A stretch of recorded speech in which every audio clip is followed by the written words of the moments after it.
Hello, welcome back. So it is just 17 days until the general election finishes, and it looks like the Conservatives may have admitted defeat.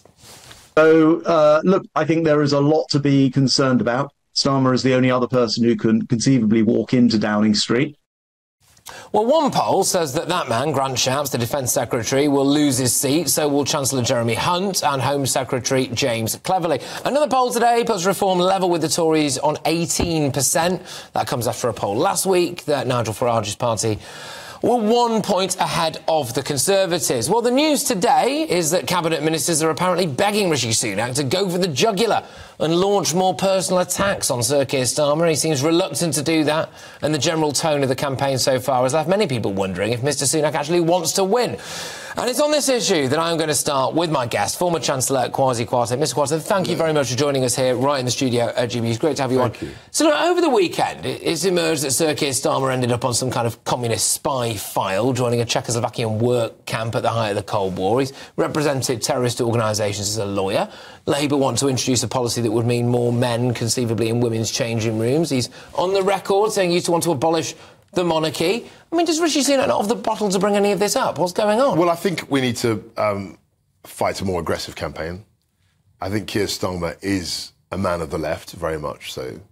And he's obviously trying to pretend or portray himself as something more akin to a centrist politician. And I think it's the job of the Conservative Party, and particularly the Prime Minister, who's going head-to-head with Sir Keir, to point that out. And I'm not sure that we are being forensic enough in terms of saying, look, this man is odds-on likely, given the polls, to be Prime Minister. Have we looked, have we given him enough scrutiny? Have we looked hard enough at his record to make sure that we're happy with it? And I think people will be very surprised to hear some of the positions. Well, what kind of stuff would you be saying? You know, if you... Well, I think, dare I say it, Boris Johnson always had a very good line on Keir Starmer. I mean, he essentially said, you know, he was a lawyer who backed terrorist organisations. And Rishi has sort of gone there to an extent. But I think he could be much more robust in saying, look, this man could be Prime Minister, and we need to shine a light on all the various positions he's had over many years. This is a story that just literally fell into my lap during the news bulletin there, so I will put this to you. The noise in the Telegraph right now is that apparently Boris Johnson is being drafted back in by the Conservatives to play a more active role in campaigning. What do you make of that? Look, Boris Johnson, whether you love him or loathe him, I happen to like him, but he was the most effective Tory campaigner in his generation, without a shadow of a doubt. He won the mayoralty in London twice. He obviously won the Tory leadership. He had a big role to play in the Brexit referendum. And he won a majority of 80, the largest majority the Conservatives had since 1987. So his track record as a campaigner, as somebody who wins campaigns, is second to none in this generation. And it would be mad not to try and bring him in to help the Conservative Party at a very difficult time. Do you think that the Conservatives would be better served going into this election with him still as... I was always a Boris loyalist. People know that about me. I never thought it was a good idea to get rid of him. And I think a lot of people in marginal seats who can see that they're... I mean, I'm not standing in this election. A lot of people in marginal seats, maybe secretly, and they won't go public, might wish that Boris Johnson was still leading them because, frankly, in my view, they'd have a better chance of winning those seats. But the party made its decisions. It got rid of Boris. It made its decisions, and I think we're going to pay the price for those decisions. Well, just on that, Nigel Farage standing, big blow to the Conservatives. He's saying now that he wants to run for Prime Minister in 2029. Do you think that he's got a chance? No, I don't think Reform will supplant the Conservative Party, even on the current dire polls for the Conservatives. Reform have, 5 seats? And I don't think, or 6 seats, and I don't think they'll be able to make that leap in time. But clearly he's been a big spoiler for our party, for the Conservatives. And if the idea to have a snap election, which, after all, that's what it was the Prime Minister who decided. Nobody anticipated this.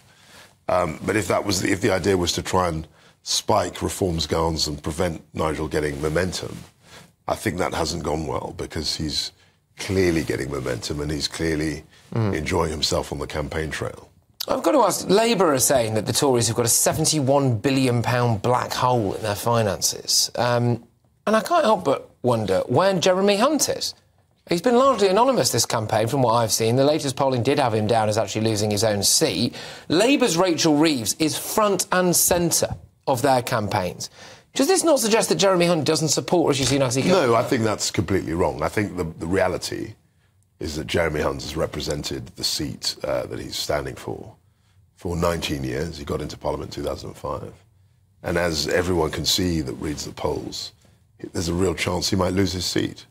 So in that case, he's spending, as any, I think, other parliamentarian would do, a lot of time fighting the local campaign. Well, should he not be selling the economic promises when it comes to things like national service, when it comes to some of the potential tax cuts that we're getting here, or just the general way that we're going to run the country economically? I mean, I would argue that at the moment, Labour have come across, whether they're telling the truth or not is a different question, but Labour have come across as the party of economic competence here. I mean, the Chancellor's gone AWOL. No. Obviously, in an ideal world, he would be campaigning on a national level to get the Tories re-elected. The world we're in at the moment, given all the polling, I'm not convinced by the polling, but given, let's go with what we see.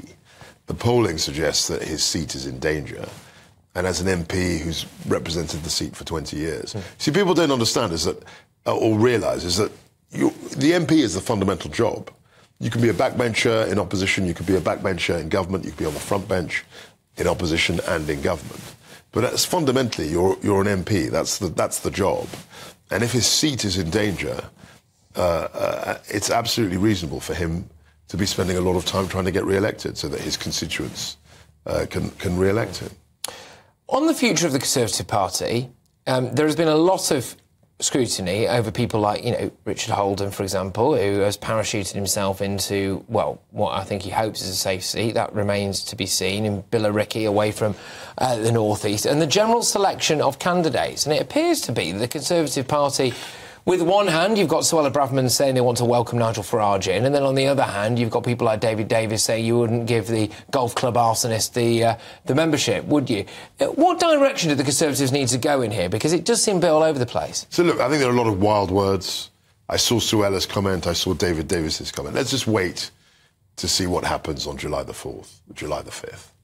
Because clearly, if Nigel Farage doesn't win in Clacton, it becomes less of an issue.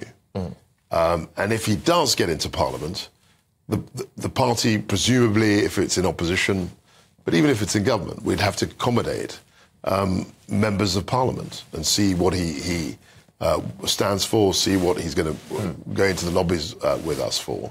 But there's no point prejudging that before the actual result. Well, why should people, and I mean this with respect, why should people vote for the Conservative Party?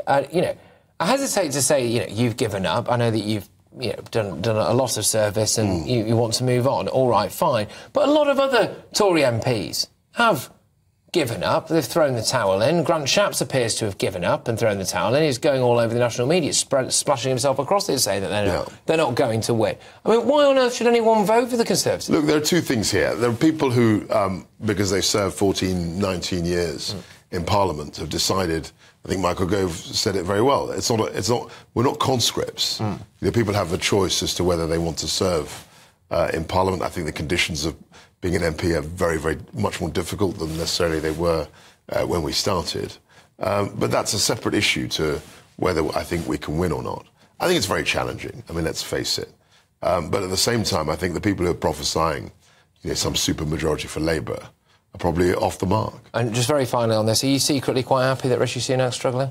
No, not at all. I mean, I think my problem with this is that if the Conservative Party suffers a bad result, we're going to have a long march towards socialism. And that's what I'm particularly concerned about. I'm concerned about the way that Labour can change the cultural dynamics in this country. I'm concerned about a lot of their, trans cultural woke warrior attitudes, and I think they can transform this country very much for the worse. So I'm not gleeful or happy that Rishi Sunak is struggling necessarily. I think he'll get back to an even keel. Obviously, last week was a difficult week, but I'm very hopeful that he can find his voice during the campaign. Thank you very much for your time this evening. Thank you for coming into the studio as well. I do hope to talk to you again very, very soon. There's former Chancellor there, Kwasi Kwarteng.